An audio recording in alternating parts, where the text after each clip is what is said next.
Today is Friday, September 20th, and we're going to go around the bases with our MLB insider at the New York Post. He is none other than Jon Heyman. Jon, how you doing, man? I'm good. How are you, Ryan? I'm doing well. We're going to start off with the Yankees. They lose against the Mariners after took the first two out of three. They clinch a playoff spot. The bigger goal here is the division, right? The AL East. They have a 4-game lead on the Baltimore Orioles going into tonight as they go into Oakland. Jon, we saw a little bit of an injury scare right there at Juan Soto. From preliminary testing and everything, it doesn't seem like it's going to be a long-term or big injury scare. They say in a bruise, but you see him make that play. He makes that catch, collides into that concrete part of the wall. He said he banged his knee up against there. That's a scary sight to see. While he makes a great play, these games, we know they want to win the division. Party is like, yeah, we also need Juan Soto for the playoffs. What did you make of that? Yeah, I'm in favor of caution. I saw Bobby Abreu play nearly a 20-year career. He never went near any wall. Nobody said anything about it. He never went on the IL or the DL or whatever it was called then. And had a near Hall of Fame career. Wasn't as talented as Juan Soto. I mean, we saw what happened last year with Judge, missing 2 months. That killed the Yankees. Cannot have that happen again. I wouldn't be that nervous if I'm them. They've got a 4-game lead over a team that is floundering, right? If they had a 4-game lead over a hot team, yeah, maybe a little bit nervous, but I mean, the Orioles are floundering. So I'm not seeing them lose this division. I am more worried about Juan Soto than I am about the division.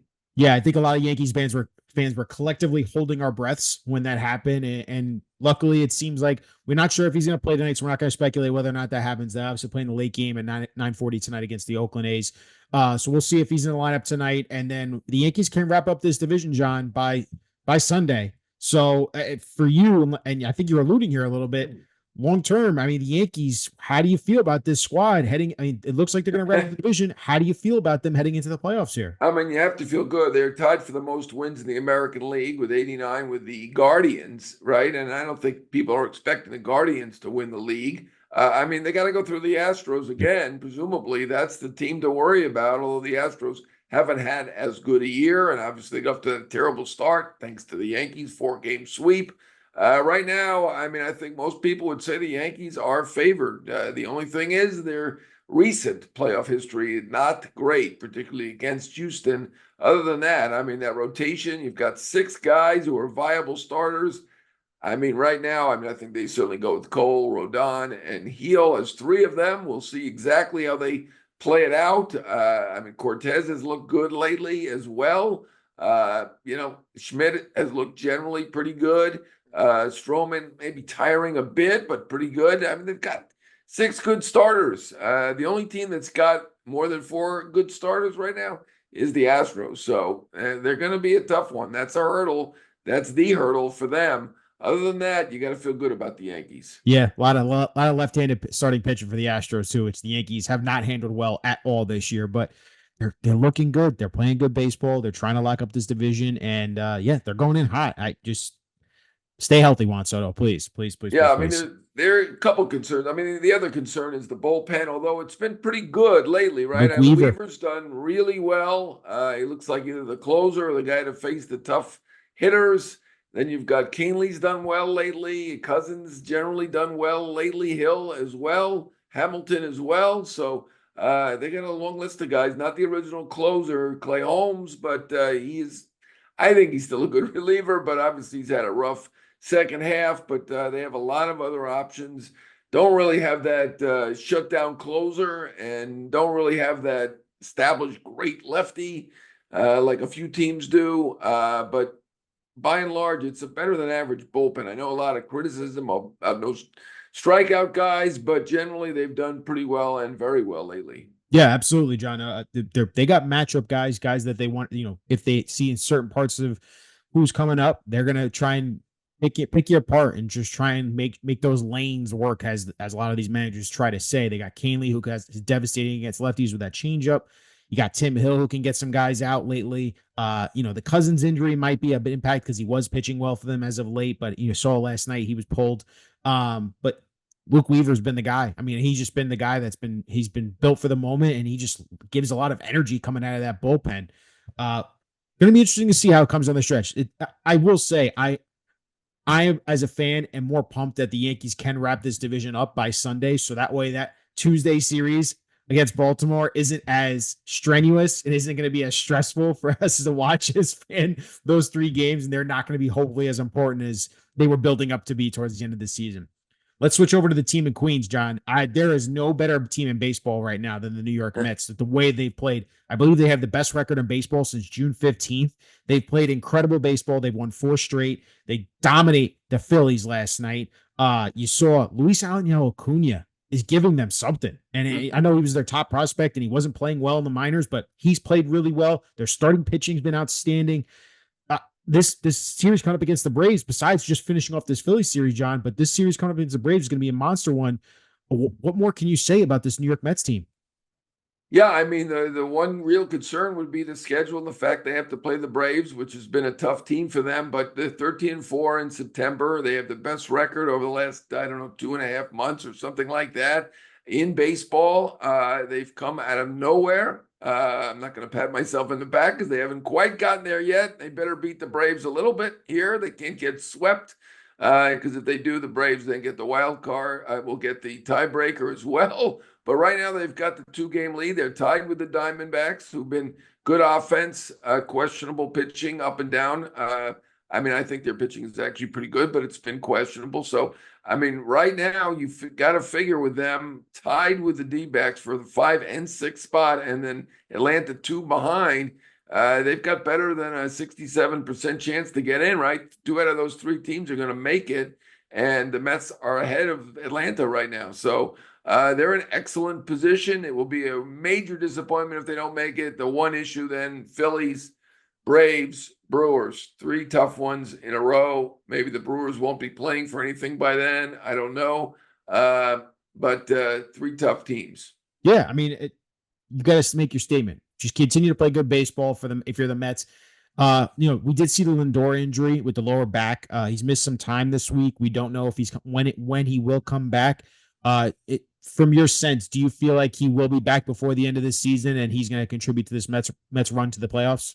Well, they've acted like he's going to be back some point, right? They said 2 to 5 days. This is the 5th day. Not going to be in the starting lineup tonight. Don't want to count him out completely from this game, but I don't see him as a late entry necessarily. But they've been calling it day to day. We've seen the back before being very tricky. Obviously, it was very bad ultimately for David Wright, who's a superstar with the Mets. Obviously, everybody knows that. Don Mattingly, even worse. I started on the beat in 1990 with the Yankee beat, and basically as soon as I got there, Mattingly went from the best player in the league to a guy who was hurt a lot and played through it and was generally a good player, but certainly not close to the best player in the league from there on out.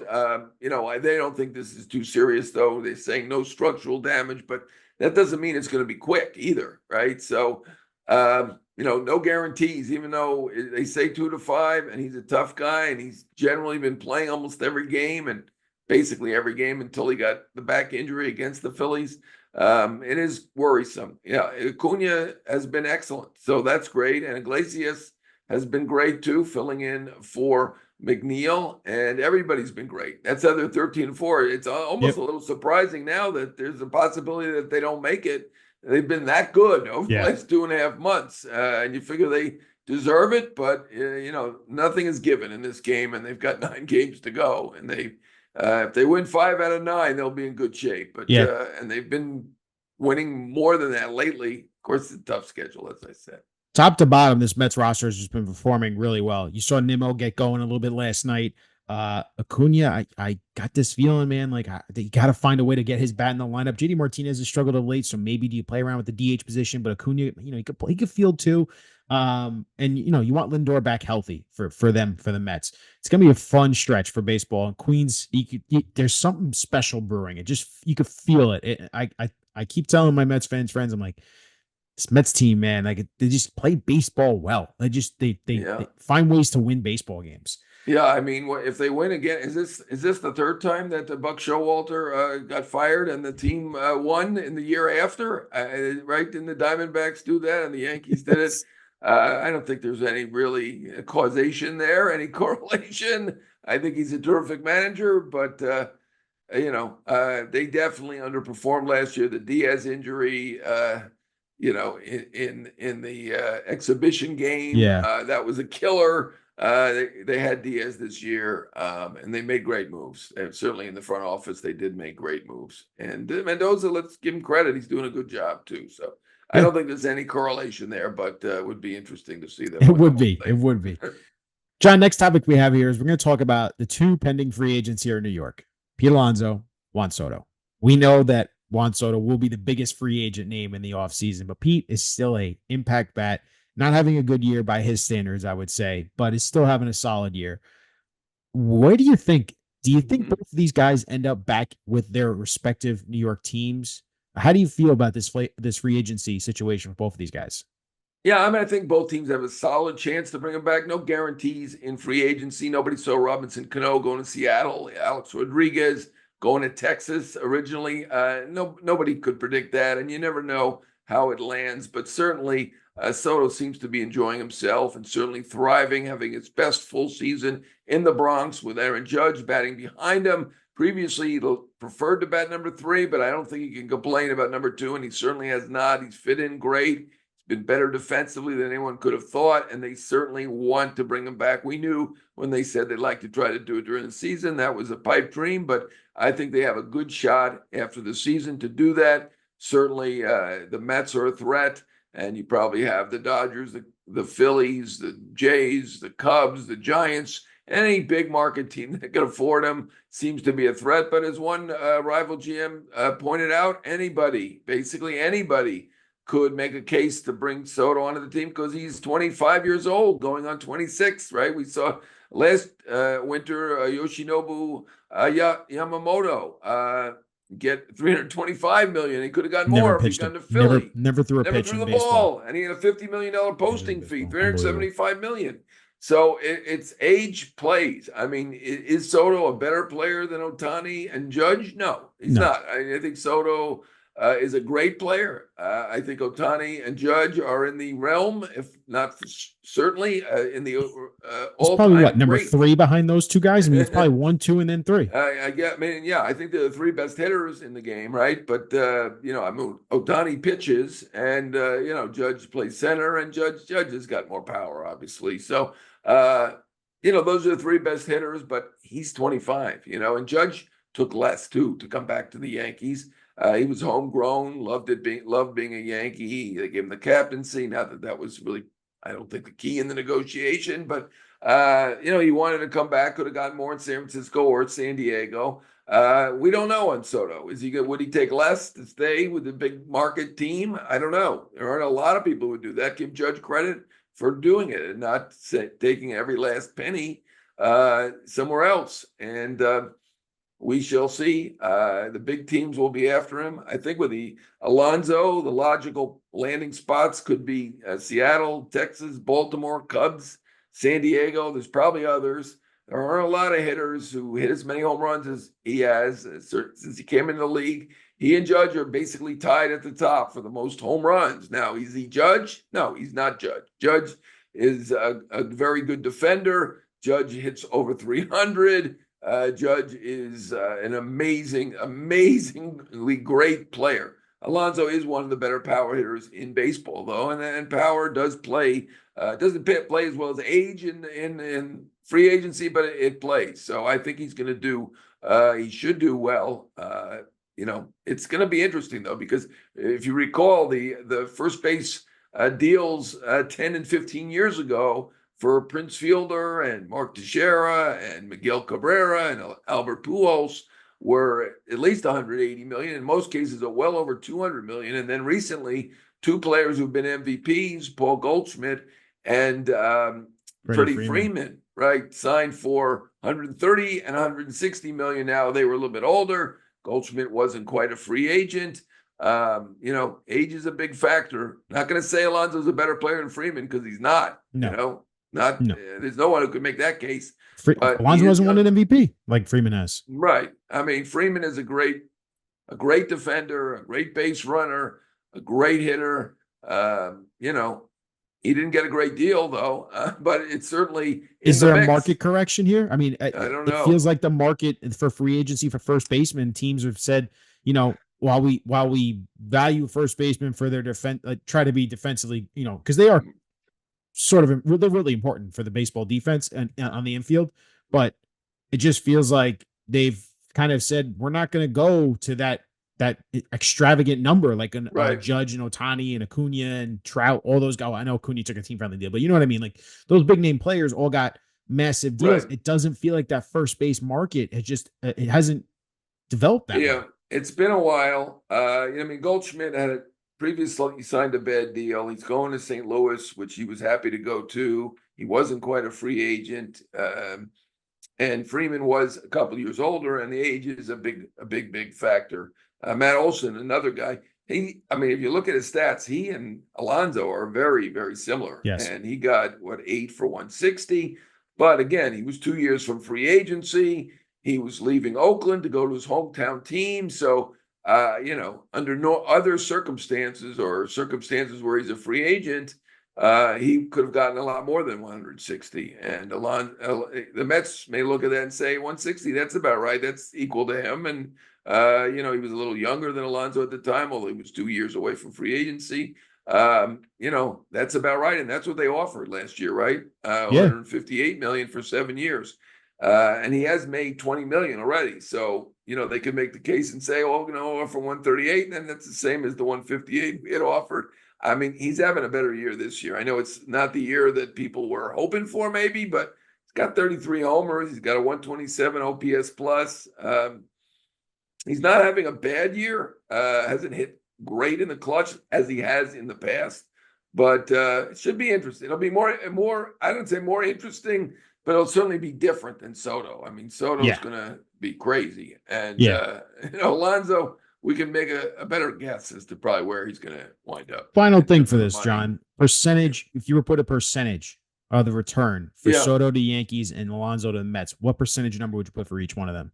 Yeah, we're just guessing right now, but I would say at this point, more chance that Soto would go back to the Yankees than Alonso to the Mets. Just guessing, Okay. We don't know that for sure, but things have worked out great for him. We haven't, at least nothing has come public that's been negative at all. Alonso has gone year to year. He switched agents to go to Boris. Now they both have Scott Boris, but maybe a little more chance for Soto to go back to the Yankees. But look, the Mets have Steve Cohen, and I think Steve Cohen's going to want Alonso back, right? You would think, right? He's a homegrown player. I would think the fans want him back, but the narrative, and we don't know because David Stearns isn't revealing, but generally he has not been. And of course, he was with a small market team before. He's gone from the smallest market to the biggest market. He was not in favor of any of these big long deals for anybody.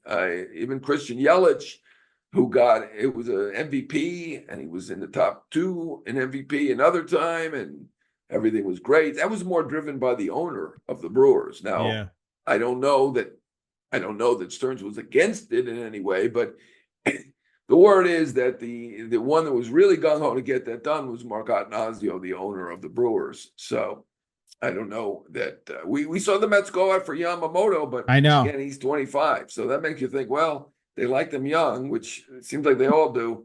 All the big market teams went for Yamamoto. Maybe they would like to go for Soto instead of Alonso, but they'll make a play for Alonso as well. Yeah, it's going to be fascinating to see what happens here in the offseason. John, let's bring this all home. Your most disappointing team of the week. Who is it? I got to go with the Minnesota Twins. I mean, there have been teams worse than the Minnesota Twins, but I mean, I don't know how they got in this position. Right now, as we speak, they're tied with the Detroit Tigers for a playoff spot. I mean, we had basically penciled them in as a playoff team. Give the Tigers credit. They're 11-5 this month. Minnesota 6-10, not good, but not that terrible that they have fallen from an obvious playoff team to a team now that if you had a bet on it, you'd think that they probably aren't going to make it. I mean, they're tied, but Detroit's got all the momentum, and I think they do play the White Sox the final 3 games, right? White Sox might be playing to avoid the all-time worst record, but who cares what they're playing for? They're terrible.